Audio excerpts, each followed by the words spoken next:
No cinema, eu acho que dentro da ficção científica ou até em fantasia, a gente tem algumas coisas que eu acho que corroboram muito para fazer com que a gente entre na história e consiga desfrutar muito mais daquele ambiente e conseguir realmente se sentir em um outro mundo, né? Que são realmente as construções de paisagem, universos que são feitos para esses lugares. Olá, meu nome é Marcos Diniz, com Isa no final. É, Aqui a gente fala sobre direção de arte, filme, e hoje a gente vai falar sobre construção de universos. Já para deixar bem claro, aqui eu decidi deliberadamente excluir algumas coisas que ou alguns tipos de universo para facilitar um pouco no que eu quero assim para trazer dentro de direção de arte nessa etapa de construção. Primeiro, eu não vou incluir universos hostis, isso daí já mata quase, sei lá, 90% do cinema. E também não podem ser construções de universos que em algum momento foi o planeta Terra. Então, se em algum momento aquele planeta foi o planeta Terra ou será o planeta Terra, não é considerado aqui nessa lista. E eu vou falar aqui de filmes, né? Obviamente. Se eu for pegar séries, eu tenho muitos lugares, né?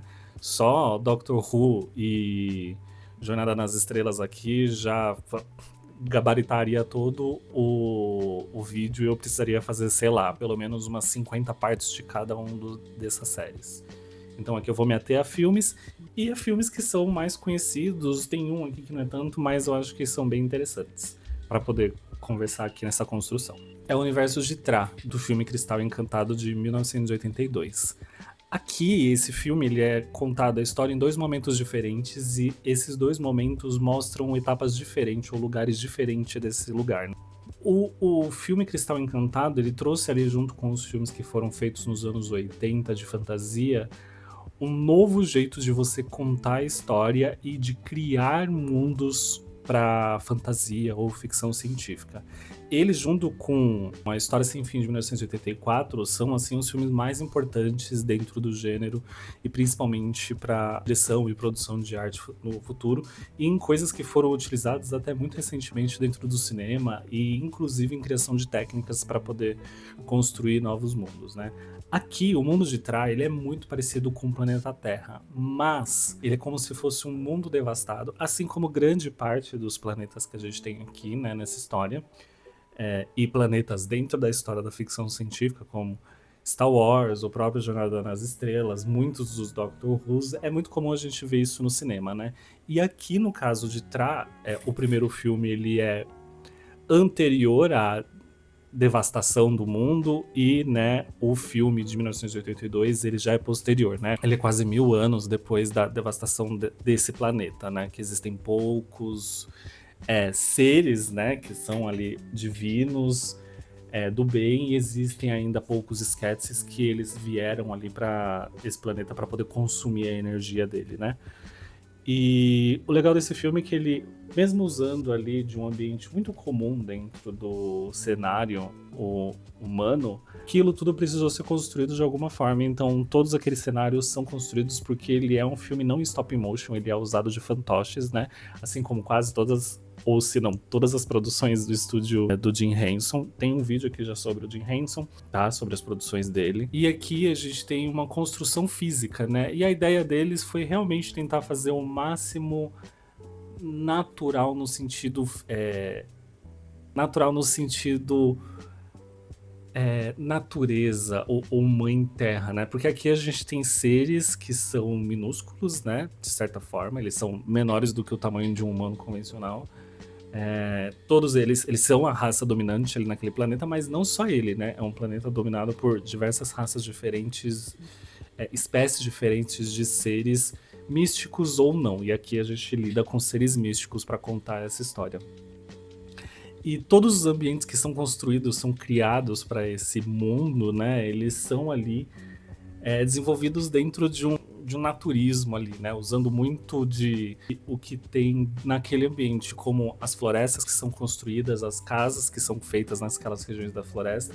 E quando a gente vai ali para a área onde tem os seres, né, que são mais comuns, e isso daí mostra muito mais nas séries, a gente vê um ambiente quase como um medieval mais fantasioso, né? Que é um medieval, só que ainda assim com tecnologia, mas uma tecnologia da fantasia, não é uma tecnologia da ficção científica. Então você tem um misticismo dentro daquele lugar. Muito legal como eles tentam construir esse universo, sempre tentando tirar do óbvio do que um humano faria, né? Que seria ali um natural dentro de uma construção, por exemplo, dentro de uma floresta, né? Onde a gente usa ali de ferramentas naturais e a adaptação do que a gente tem no ambiente ali. Eu vou fazer um vídeo um pouco mais elaborado, exatamente porque ele é um dos meus filmes favoritos e uma das minhas construções de universo favoritos dentro do cinema, né? Não só ele, mas como o Labirinto que tem o David Bowie também. E aí a gente tem um filme que eu acho que aqui é a melhor construção que a gente tem pra não para esse mundo específico, mas para todos os mundos. Eu acho que quando Frank Herbert estava escrevendo o livro, ele diz ali, né, que não é a minha intenção e não é uma arquitetura brutalista que ele está se referenciando na história. E aqui eu não tô falando de Arrakis, eu tô falando de Caladan dentro da história de Duna. Mas a gente tem uma ideia de que o brutalismo tá dentro de todos os ambientes que são criados para esse filme, né? Exatamente porque a arquitetura brutalista ela vem dessa ambientação minimalista, mas de um jeito épico, né, gigante, construções monumentais. E de certa forma o brutalismo ele acaba preenchendo muito mais espaço. E não adianta ele falar que não, porque quando ele escreveu o livro era bem aquela ascensão, o surgimento ali da arquitetura brutalista de certa forma, né? Então a gente tinha muitos expoentes importantes e que são remetidos até hoje dentro de filmes épicos alienígenas ou de qualquer universo onde tem uma construção muito grande, né? Ainda que aqui em Caladan a gente tem muito aqui do brutalismo, mas ele não é um brutalismo em si fixo, né? Ou seja, só aquilo. Ele tem muito ali de fantasia medieval, né? Onde a gente tem aqueles castelos em costas e ambientes modernos, óbvio, né? Mas aqui o que eu acho mais interessante é que a gente tem diversas misturas étnicas sutilmente dentro dos ambientes, né? Como dá pra ver alguma coisa muito mais de Muxarabi, né? Algumas coisas ornamentadas em quase dentro de um árabe, né? Que a gente consegue ver os ornamentos que são usados em alguns lugares, em alguns momentos. E também uma mescla muito grande desses elementos com o que eu acho que deve ser mais identificável dentro daquele cenário, são as arquiteturas do próprio Carl Scarpa, né? Que tem até um vídeo onde eu cito que ele é referência para algum outro filme, como o Wicked, né? Onde as características muito fortes dos projetos do Carl Scarpa, de certa forma, são representadas aqui. E aqui toda essa construção, todo esse ambiente orna, principalmente com o que ele quer trazer de contraponto dentro desse planeta, né? Que ele é um planeta de água, que vai ter toda essa importância desse lugar ali, do porquê de ir para Arrakis, né? Onde vai acontecer a história do filme. E um outro mundo, que é o universo alienígena, que não é tão alienígena, porque existem humanos, a ideia não era trazer humanos, mas os humanos aqui não são humanos. O filme Planeta Fantástico de 1973, que é o mundo ali dos Drags, que são os seres que vivem nesse mundo. E por mais que eu tenha a ideia de não trazer um mundo hostil, aqui na realidade ele se torna hostil para os seres humanos que moram nesse planeta Terra. Por quê? Os Drags, eles são seres desse planeta, assim como nós somos da Terra. Os Drags, eles populam, né, esse planeta inteiro. Mas dentro desse planeta a gente tem diversos outros seres que vivem nele, né? E o mais comum e que tem ali em abundância e pode ser domesticado são os humanos. E os humanos aqui são animais, são em alguns aspectos até pragas em muitos lugares, então ele precisa ser contido. E aqui eu acho interessante a construção de mundo exatamente porque eles têm ali um planeta futurista, né? Mas aqui eles têm uma construção muito mais voltada por uma espiritualidade ou até por o jeito que a sociedade funciona é diferente do nosso, né? Então eles têm muito mais aspectos dentro de como uma sociedade única, né? Onde todos eles têm ali uma telepatia que se comunicam entre si e são como se fossem um ser só, né? Todo o mundo ele funciona e ele existe de uma forma que se torna hostil para os outros seres que residem naquele planeta e, em sua maior proporção, os seres humanos, né? Que aqui os Drags, eles são seres de um tamanho que a gente pode dizer convencional, porque eles são os seres principais da Terra.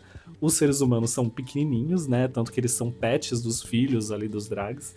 E eles têm ali exatamente como o bichinho que a criança brinca ali, troca de roupa, conversa, e os humanos não falam aqui, né? E esse filme é uma animação de 1973 e ele era real uma crítica ali, né? O racismo, apartheid que acontecia em diversos lugares ali naquele período. Tanto que o filme acaba não passando pela censura, ele passa pela censura, nada é bloqueado, porque eles até conseguem identificar de tão sutil que é ali a forma como a crítica é colocada, mas quando você vê o filme você fala, realmente parece ser bem óbvio do que ele tá falando aqui, porque tem tudo isso dentro do filme, né? Existe ali de certa forma, o genocídio e o apartheid entre as populações ali dos homens, que são os seres humanos. Em relação aos drags, tem o racismo, né? Porque eles falam em diversos momentos, conversando entre eles, citando o que eles entendem da outra população, mas os homens ali, eles são de certa forma inteligentes, eles vivem em uma sociedade de certa forma, criada por eles dentro do seu contexto, mas ainda assim é uma sociedade. E aí o filme ele é interrompido, ele demora bastante para sair, mas quando sai ele tem toda essa crítica que é permanecida nesse filme. Tem outros filmes que eu queria trazer, que eu até fiz anotação pra gente poder conversar, mas eu acho que a gente pode fazer um outro vídeo em um outro momento, uma segunda parte, né? Falando sobre outros universos. E aí, quem sabe sim trazer alguma coisa hostil ou algum planeta que seja interessante, mas que seja interessante. Inclusive, se você tiver alguma dica, me traga aqui. Porque geralmente planetas hostis eu não acho tão interessantes dentro da construção. Eu acho que o do Alien é um que tem alguma coisa ainda que dá pra gente explorar isso, muito por conta de algumas coisas que são mostradas no filme Prometheus, né? Que aí sim a gente tá em um outro planeta. Mas de forma bem espaçada a gente consegue estudar e trazer algumas referências que são usadas ali. Mas é isso, gente. Muito obrigado por vocês terem visto o vídeo até aqui. Se inscrevam no canal, curtam o vídeo e a gente se vê na próxima semana. Até mais. Tchau, tchau.